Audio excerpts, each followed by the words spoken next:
신약 성경 로마서 6장 4절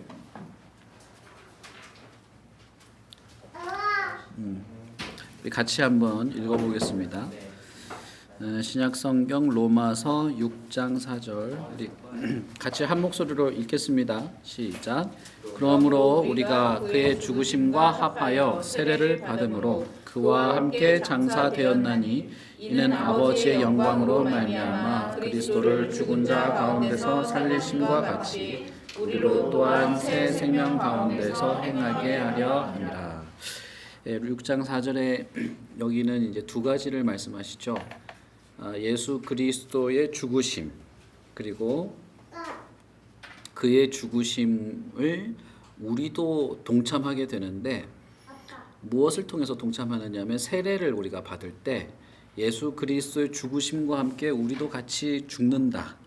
그리고 그리스도를 죽은 자 가운데서 살리시는 것과 똑같이 세례를 받을 때 우리 또한 살게 하신다라는 것이죠. 그래서 로마서 6장 4절에서 그리스도의 죽으심과 부활을 이렇게 설명하는 거예요. 그리스도의 죽으심과 부활은 우리도 그리스도와 함께 죽고 우리도 그런 새 생명으로 살아나도록 하시기 위해서 하셨다, 이렇게 말하는 거죠. 그래서 예수 그리스도의 죽으심에 대해서 우리가 오늘 이야기를 나눌 텐데 그 그리스도의 죽으심에 관련된 여러 이야기 중에 로마서 6장 4절은 우리도 그리스도 안에서 죽고 새 생명으로 다시 살아나기 위해서 그분이 그러한 죽음과 부활을 하셨다, 이렇게 설명하고 있다는 겁니다. 오늘 우리 하이델베르크에서도 그 다양한 예수 그리스도의 죽으심에 대해서 말씀하시는데 그 중에 하나의 내용이 되겠습니다. 우리 사도신경을 다시 한번 해볼까요? 전능하사 천지를 만드신 하나님 아버지를 내가 믿사오며 그 외아들 우리 주 예수 그리스도를 믿사오니 이는 성령으로 잉태하사 동정녀 마리아에게 나시고 본디오 빌라도에게 고난을 받으사 십자가에 못 박혀 죽으시고 장사지 사흘 만에 죽은 자 가운데서 다시 살아나시며. 여기까지. 우리가 지난주에 본디오 빌라도에게 고난을 받고 십자가에 죽으시는 것까지 했죠. 우리가 사도신경에서 예수 그리스도에 관련되어서 고백하는 몇 가지 내용들 중에 그리스도의 낮아지심에 대한 것이 첫 번째는 그리스도가 성육신 하셨다, 그런 거였죠. 그래서 성육신 하셨다고 하는 것은 그리스도의 인격과 사역에 관련된 이야기다라고 했습니다. 그리고 그분이 인간이 되심으로써 무엇이 가능했냐 하면 중보자가 되신다라고 했었죠. 그리고 또 하나는 그분이 고난 받으신다라고 하는 거였어요. 그리스도에 대해서 우리가 고백하는 것 중에 인간으로 오셔서 낮아지신 모습, 그리고 인간으로 오셨기 때문에 우리의 중보자가 되신다라고 하는 것, 여러분 아마 거의 기억이 안 나실 겁니다. 몇 주 지나가지고. 또 하나는 그분이 이제 고난을 받으시는데 그 고난 받으시는 내용들이 그리스도의 또한 낮아지심이다, 그렇게 말씀을 드렸죠. 그리고 그분이 십자가에 달리시는 것, 그러니까 십자가에 매달려 이렇게 저주의 형태로 벌을 받으시는 것도 낮아지심이다라고 말씀드렸었죠. 그리고 그가 특별히 저주의 형태로 죽는 그런 내용에 대해서도 왜 그래야만 했느냐라고 하는 것도 지난주에 말씀을 드렸습니다. 그리고 오늘 우리가 살펴볼 그 질문 40번에 대해서, 질문 40번은 이렇게 물어보죠. 그런데 그리스도께서 인간으로 낮아지신 것도 알겠고, 그래서 우리의 중보자가 되시는 것도 알겠고, 그분이 고난받고 핍박받고 얻어맞고 심지어는 이제 하나님의 저주의 자리에까지 가게 된 것도 알겠고, 그것도 됐는데 왜 그런데 그리스도라고 하는 분이 죽으셔야만 했느냐? 왜 이분이 자신을 죽음이라고 하는 그런 곳까지 자신을 낮추는 그리스도의 낮아지심이 필요한 이유는 무엇이냐? 이걸 물어보는 것입니다. 여러분들 책을 읽으시면서 어떤 생각을 하셨는지는 모르겠지만은 이 하이델베르크 신앙 고백에서는 두 가지 측면에서 그 이유를 설명합니다. 하나는 하나님의 공의를 만족시키기 위해서. 다시 말하자면 십자가에 매달리고 하나님의 어떤 저주의 그 형벌까지 당하는 것만으로 죄의 충분한 형벌이 되지 못한다는 거예요. 그러니까 하나님께서 모든 인류에게 선언한 형벌은 사실 죽음이죠. 먹지 마라, 먹으면 반드시 죽을 것이다 라고 했고, 그 다음에 그 이후에 또 드러나는 모든 이 죄악의 형태에 대해서 하나님의 형벌은 죽음이에요. 죽음. 그래서 예수께서 하나님의 아들인데 인간의 자리로 내려온 것, 그리고 인간의 시간과 공간의 속박을 받는 것, 율법의 속박을 받는 것, 그리고 피조물에게 핍박을 받고 외로움 속에서 고독하게 지내고 뭐 하는 그 모든 사건들, 그리고 심지어는 저주에 매달리는 그 십자가에 매달리는 것까지 했다 할지라도 그 죄에 대한 마땅한 형벌이 되지 못한다는 거예요. 그런 면에서 하나님의 공의, 악을 처단하고 죄를 멸하는 하나님의 공의라고 하는 측면에서는 죽으셔야 했다라고 하는 것입니다. 근데 여기서 가장 중요한 묘사는 뭐냐면 질문 40번에 대한 답을 하이델베르크는 뭐라고 하느냐 하면 예수께서 죽으셨다 혹은 뭐 그리스도께서 죽으셨다 이렇게 표현하지 않고 하나님의 아들의 죽음이라고 표현한다는 거예요. 이게 아주 중요한 묘사입니다. 다른 누구도 아닌 하나님의 아들의 죽음이었다라고 하는 거예요. 그러니까 우리가 이제 지난주에 예수 그리스도가 뭐 중보자가 되고 뭐 우리의 대속자가 되고 하는 얘기는 다 했으니까요. 이 하나님의 죄에 대한 하나님의 형벌을 하나님의 아들이 죽음으로써 그 하나님의 진노를 하나님의 공의를 만족시킬 수 있게 되었다라고 하는 것이죠. 이것이 값으로는 매길 수 없는 어마어마한 값이 되는 것입니다. 그게 예수 그리스도가 하나님의 아들이라고 하는 위치도 어마어마한 것이지만 그리스도가 의로우신 분으로서 대신 죽었다고 하는 것도 큰 값이 되는 것이죠.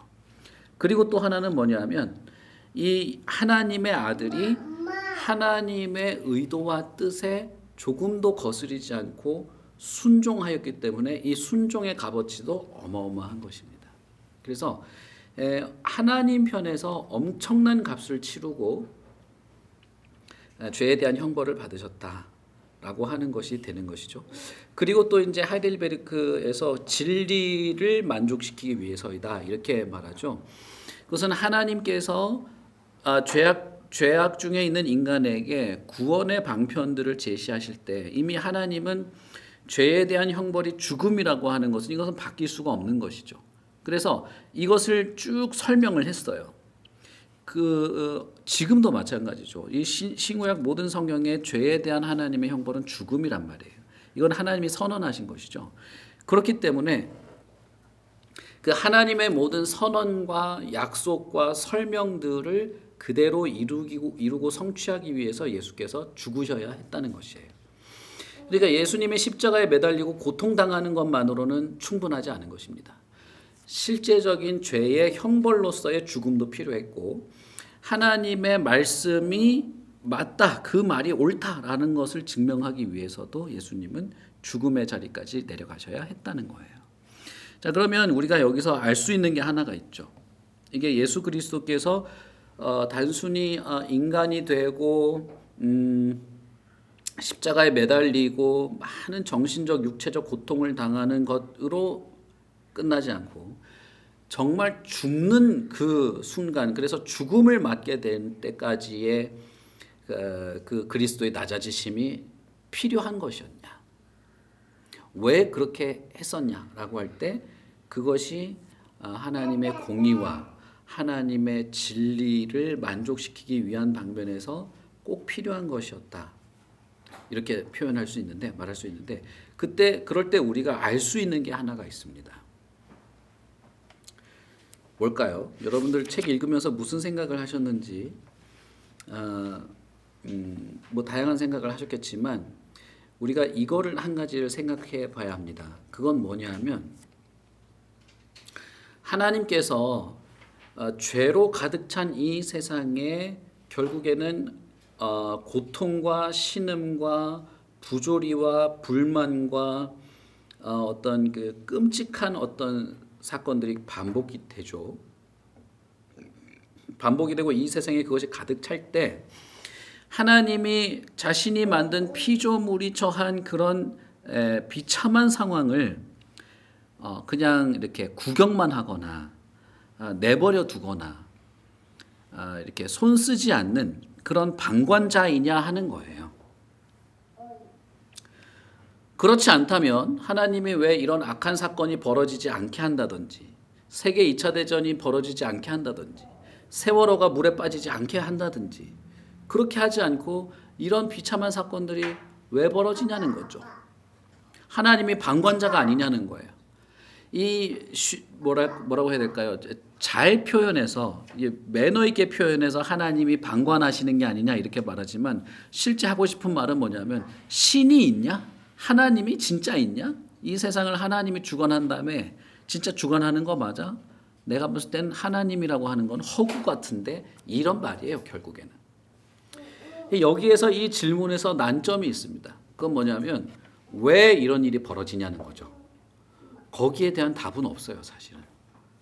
왜 하나님이 살아있다고 하면서 그렇게 신앙생활 잘하는 사람이 암에 걸려서 죽고 왜 교회 수련회 가가지고 가다가 봉고버스가 뒤집어져서 다 몰살당하고 왜 세월호가 물에 빠지고 왜 그렇게 되는데 하나님이 살아있는데 왜 그렇게 되는데 뭐 할 때 이 왜라는 질문에는 아무도 답을 할 수가 없습니다. 왜냐하면 이 거의 수백 년에 걸쳐서 쓰여진 이 성경 안에 단 한마디라도 왜라고 하는 것에 대한 답이 없어요.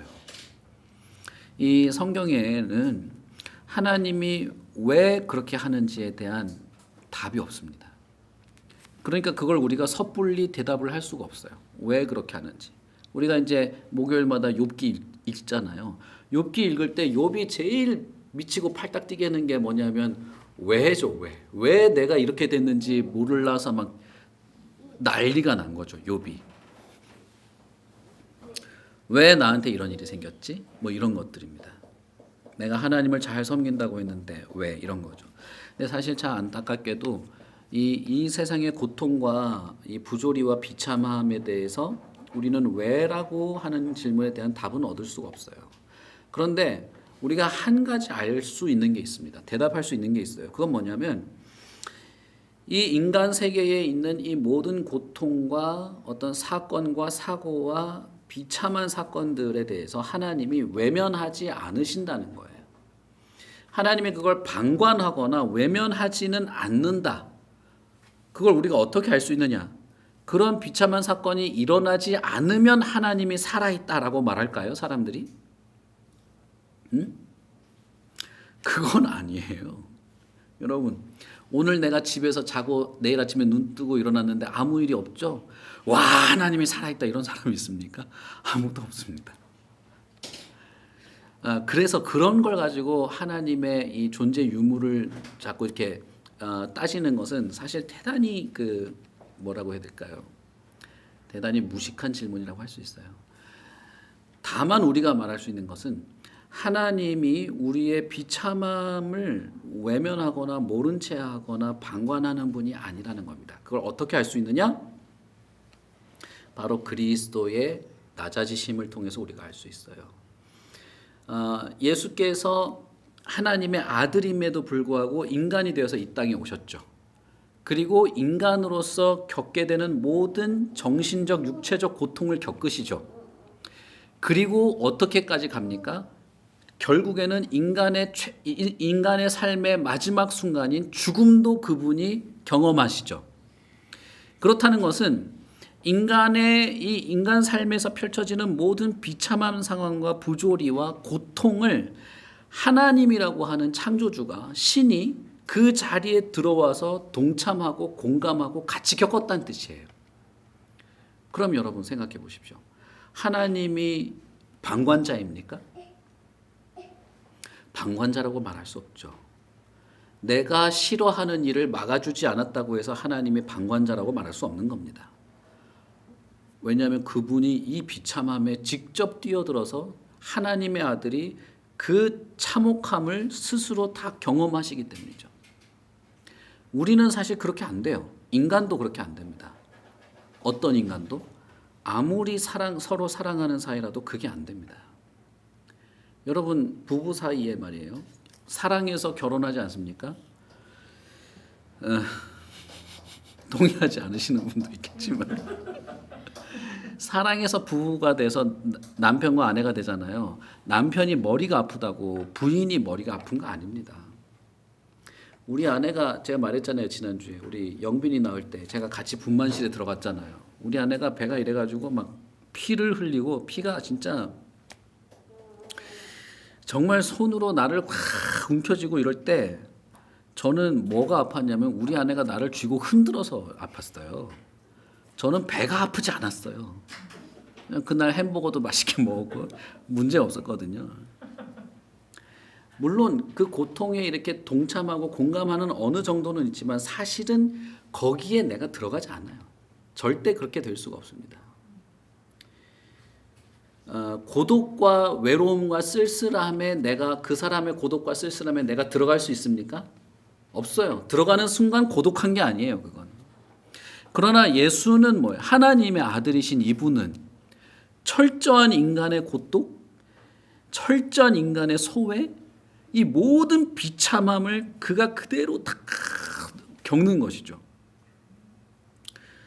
그렇다면 하나님이 인간의 참혹함과 비참함을 외면하고 나몰라라 하는 분이 절대 아니라는 거예요.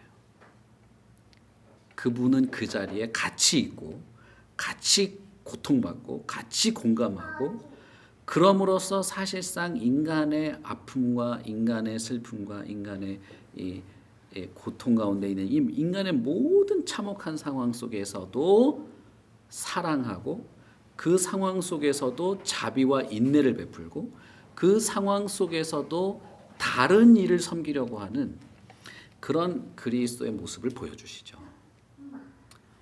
그런 면에서 저는 그리스도께서 자신을 죽음에까지 낮추신 것에 큰 어떤 의미가 있다고 저는 생각합니다. 여러분 어떠십니까?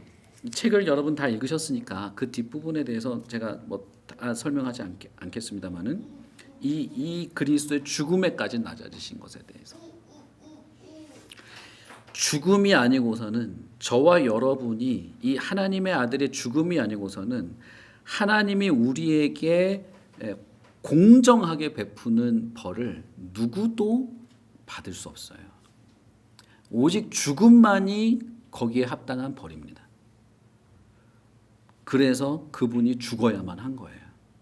나 대신 죽으신 것입니다.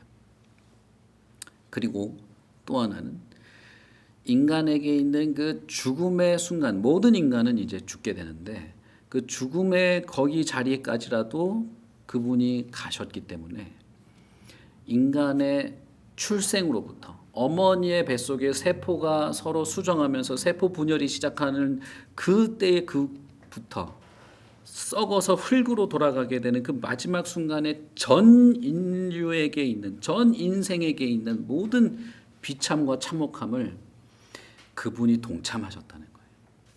단순히 그랬어, 괜찮았어, 아팠어, 힘들었어 이런 사탕 발린 이 입술에 입 발린 그런 정도가 아니라 그분이 실제로 그렇게 했다는 거예요.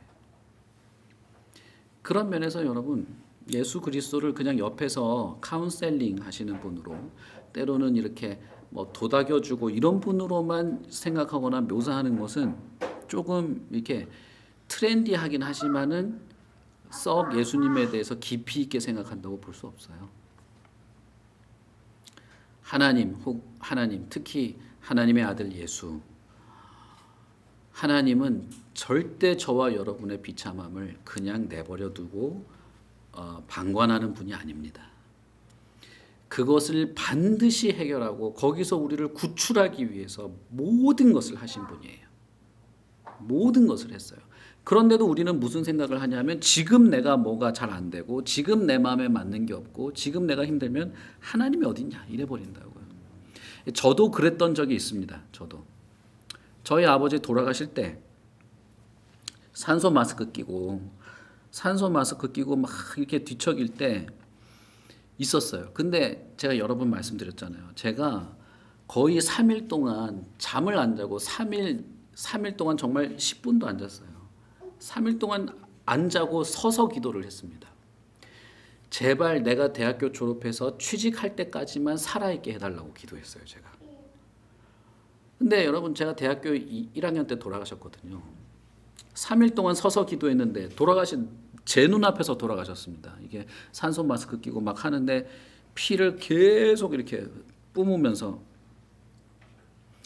근데 이제 의사 선생님이 문 열고 들어와 가지고 이거를 한 40분을 했어요. 이거 전기 충격기 치고 이런 거를 40분을 했는데 의사가 한 40분 하더니 이제 사망 몇 시 몇 분에 했다 이렇게 다 하고 나서 나한테 무슨 말을 했냐면, 이제 저하고도 친했어요, 그 의사 선생님이. 근데 저한테 훈아, 사실은 내가 문 열고 들어올 때 이미 돌아가셨었다는 거예요. 근데 너 얼굴 봐서, 유가족 체면 봐서 40분 동안 이거를 심장 마사지를 했다는 거예요. 도저히 믿을 수가 없죠. 의사 선생님이 문 열고 들어올 때 아버지가 저한테 산소 이거 너무 세다고 조금 줄여달라고 해서 내가 줄이고 있는 중이었거든요. 근데 의사는 들어올 때 이미 돌아가셨다는 거예요. 믿을 수가 없죠. 근데 더 믿을 수 없는 건 뭐냐면 내가 3일 동안 밤새 기도했다는 거예요. 서서 기도했어요. 앉아서 기도하면 졸까 봐. 근데 돌아가셨잖아요. 왜 이런 일이 생겼지? 이해가 안 되는 거예요. 그것도 내가 뭐 50년, 60년 살게 해달라는 게 아니라 내가 취직할 때까지만 살려달라 했는데 그게 뭐라고 안 들어주냐 이거야. 그거를 하나님이 살아있다면 말이야. 대답 좀 해보라고. 그때부터 저는 하나님이 없다 생각했어요. 그런 사람들이요, 여러분, 세상에 부글부글하게 많습니다. 나한테 무슨 비극적인 상황이 벌어지면 왜 이렇게 됐나, 왜를 자꾸 따지고, 무엇보다도 하나님이 살아있나 이런 걸 고민하게 되는 거예요. 근데 여러분, 하나님이 살아계시고 우리의 고통과 우리의 질고를 외면하시는 분이면 예수님이 죽는 자리까지 오실 필요가 없어요. 자신이 이런 인간의, 이 피조물인 인간의 차원에서 벌어지는 일에 창조주가 자신을 거기다 집어넣을 필요가 없어요. 외면하는 분이라면. 이분은 우리를 외면하는 분이 아니에요. 우리를 건지려고 그가 이 자리까지 왔어요. 근데 그것도 왠지는 우리는 설명하기 어려워요. 다만 우리가 말할 수 있고 알 수 있는 건 뭐냐면, 하나님이신 그분이 나보다 훨씬 더 비참한 자리에까지 내려가서 나를 건지려고 한다는 겁니다. 이 사실을 오해하시면 안 됩니다. 이 사실을 우리가 잘 알고 고백하면서 믿는 거예요. 그래서 우리가 사도신경 할 때 본디오 빌라도에게 고난받으사 십자가에 못 박혀 죽으시고라고 할 때 이게 남의 일이거나 아니면 예수에 대한 어떤 그냥 관조적인 그냥 읊조림이거나 해서는 안 됩니다. 이거는 여러분의 모든 고통까지도 다 내어놓고 위로받고 공감받고 나를 외면치 않고 나를 이 슬픔에서 건지시는 주님이라는 사실을 알고 받아들이셔야 돼요. 우리는 아주 찰나적이고 눈앞에 벌어지는 일 가지고 너무나 이것이 오르락내리락 하기 때문에 잘 못 느낄 수가 있죠. 그러나 실제로 예수님을 보십시오. 그가 단순히 십자가에 달리고 뭐 고통받고 정도가 아니라 죽었어요, 실제로. 그렇다는 것은 예수님은 이 세상에 있는 그 어떤 존재보다도 하나님의 아들이신 그분은 우리를 공감하시는 분이라는 겁니다. 저와 여러분을 사랑하십니다. 저와 여러분에 대해서 멈추지 않는 집념을 갖고 계십니다. 그리고 사도신경에, 우리 한글 사도신경에는 이제 음부에 내려가신다라는 말이 없어요. 이거는 이제 현재는 없는데 과거에는 들어갔다 나왔다 한 적이 있습니다. 뭐 음부에까지 들어가셨다, 있었다가 빼자 해서 없앴다가 다시 넣자 해서 넣었다가, 지금도 그러고 있습니다. 지금도 뭐 넣자는 사람이 많으면 성경 앞부분에 그게 은근슬쩍 쓱 들어가 있어요. 맨 앞장에. 그러다가 빼자는 사람이 많으면 또 은근슬쩍 쑥 빠지고 역사적으로도 그랬습니다. 근데 이것에 대해서 여러 해석이 있습니다. 실제로는 예수님이 정말 지옥에까지 갔냐 안 갔냐 이걸 가지고 싸우거든요. 근데 예수님이 굳이 지옥에 가실 필요가 있었겠냐? 여러분 책 읽어보시면은 이제 어떤 내용들이 있는지 아실 거예요. 우리가 고백하는 것은 그리스도께서 고통받으시고 소외받고 그 슬픔을 당하고 처절한 하나님으로부터의 외면, 그리고 실제로 생명의 원천이거든요. 예수님은 모든 전 우주의 모든 존재하는 것의 주인이고 생명의 원천인데 이분이 자기 생명을 포기하시잖아요. 그렇다는 것이 음부에 내려갔다라고 하는, 이제 음부라고 하는 장소가 중요한 게 아니라 그러한 지옥의 고통을 맛보았다라고 하는 것으로 우리가 이제 이해하고 해석하는 것입니다. 그래서 그렇게 이해하시고 고백하는 것이면 좋겠어요. 제가 오늘 좀 강조해서 한 가지만 말씀을 드렸는데 우리가 책을 뭐 다 같이 읽으시니까 그렇게 말씀을 드리고, 혹시 질문 있으십니까? 없으시죠? 앞으로 질문 없는 사람을 설거지하는 걸로 바꿔야 되겠어. 예, 우리 같이 기도하도록 하겠습니다.